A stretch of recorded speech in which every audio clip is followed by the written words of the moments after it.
मान्यवर, कल से लेकर आज तक दोनों सदनों में सरकार की ओर से बहुत सारी बातें कही गई, अपना मुंह से खुद ही बखान किया गया, हमने ऐसा कर दिया, हमने वैसा कर दिया। हम भारत की सेना का,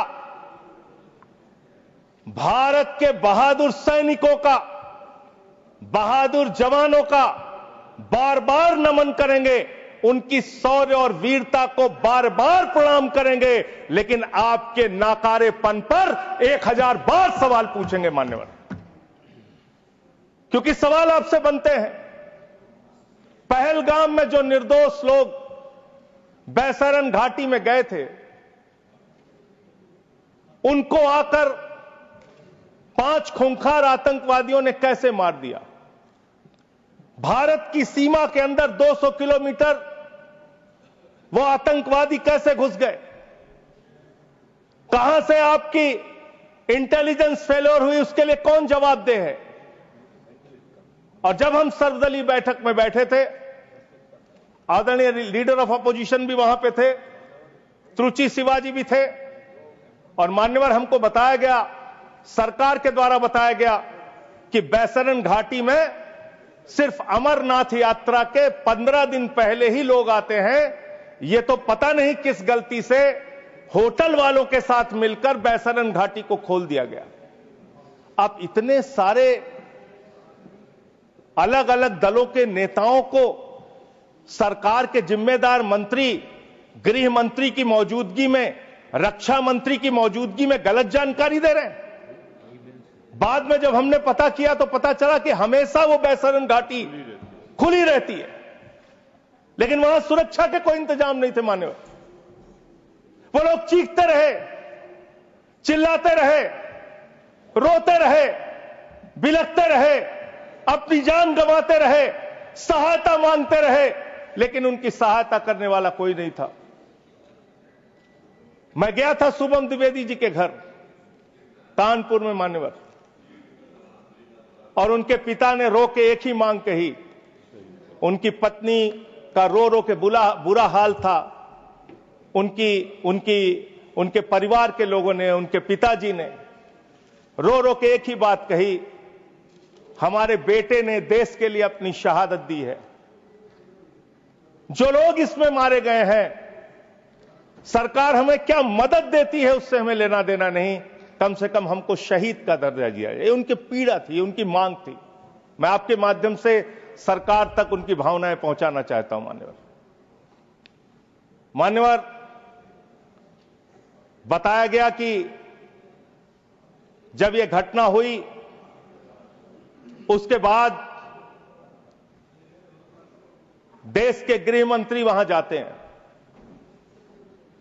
देश के गृह मंत्री ने जाके वहां प्रेस कॉन्फ्रेंस किया, अपनी बात कही। उसके बाद प्रधानमंत्री को इसकी सूचना मिलती है। प्रधानमंत्री जी अपना कार्यक्रम छोड़ के भाग के आते सऊदी अरबिया से। पूरा देश इंतजार कर रहा था कि प्रधानमंत्री जी आ रहे हैं। प्रधानमंत्री जी निश्चित पहलगाम जाएंगे। प्रधानमंत्री जी पहलगाम नहीं गए मान्यवर। प्रधानमंत्री जी 24 अप्रैल को बिहार में चुनाव प्रचार गए। प्रधानमंत्री जी 1 मई को महाराष्ट्र, केरला और आंध्र प्रदेश में उद्घाटन करने के लिए गए। प्रधानमंत्री जी फिल्मी सितारों को संबोधित करने गए, फिल्मी सितारों को संबोधित करने गए, लेकिन जो लोग पहलगाम में मारे गए थे उनकी पीड़ा, उनका हाल, उनका दुख, उनकी तकलीफ जानने के लिए नहीं गए। मान्यवर, यहां कहा गया सेना के शौर्य को, बहादुरी को नमन कीजिए। हम करेंगे, बार बार करेंगे, लेकिन आपने सेना के लिए क्या किया? जया बच्चन जी कह रही क्या है, यह देश जानना नहीं चाहता? जया बच्चन जी कह रही हैं कि आप गलत बोल रहे हो। कौन कह रहा है? जया बच्चन जी। आपने उतनी दूर से नहीं सुना होगा मान्यवर, आपने सुना नहीं होगा। आप सुन लीजिए, मान्यवर, आप सुन लीजिए, कृपया सुन लीजिए। मान्यवर, तो फिल्मी सितारे जो आपने कहा ना, वो जिस तरह से आपने कहा कुछ डेरोगेटरी लगा, यही मेरा ऑब्जेक्शन। मान्यवर, नहीं, मैं ये नहीं कह रहा हूं कि फिल्मी सितारों को आपने संबोधित किया या किसी आप कार्यक्रम में गए, लेकिन आपकी पहली प्राथमिकता भारत के प्रधानमंत्री के तौर पे क्या थी? सवाल यह है कि पहली प्राथमिकता आपकी क्या थी? पहली प्राथमिकता थी देश में आते, बिहार का चुनाव छोड़ते, पहले आप पहलगाम जाते। पहले आप उस घटना स्थल पे जाते।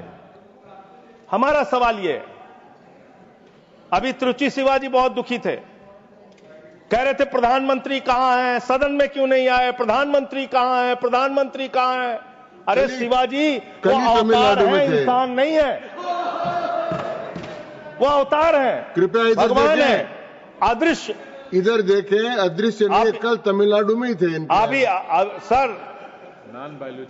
सर, ये बड़े परेशान है कि प्रधानमंत्री जी सदन में नहीं आए। प्रधानमंत्री जी अवतार हैं, वो अदृश्य रह के भी कहीं मौजूद हो सकते हैं, उनको आना नहीं होता शारीरिक रूप से, वो प्रकट हो जाते हैं, प्रकट हो जाते हैं, नॉन बायोलॉजिकल है सर वो। तो इसलिए प्रधानमंत्री कभी नहीं आते ऐसे मसलों पे। 18 घंटे काम करते हैं प्रधानमंत्री, लेकिन इतने गंभीर विषय पे दोनों सदनों के अंदर चर्चा हो रही है। 18 घंटे काम करने वाला प्रधानमंत्री 2 घंटे भी दोनों सदनों में क्यों नहीं है, यह सवाल हम लोग पूछना चाहते हैं। आपको इसका महत्व नहीं नजर आता? आपको कह रहे हैं आपकी बात सुनने के लिए नहीं आना चाहते, राजनाथ सिंह की बात सुनने आ जाते। ये लोग भी बकवास करते हैं। हम लोग जब बोले मत सुनो, भेज दो वापस, कम से कम अपने लोगों की तो सुनने आ जाओ। बकवास वो भी सुनने नहीं आते। बकवास बोला सर, बकवास अब नहीं, उन्होंने बोला हट जाएगा दोनों। जैसे आप उनका सुन ले, वैसे मैंने उनका सुन लिया, मैंने उनका सुन लिया। तो आपके मंत्री यहां बकवास करते हैं?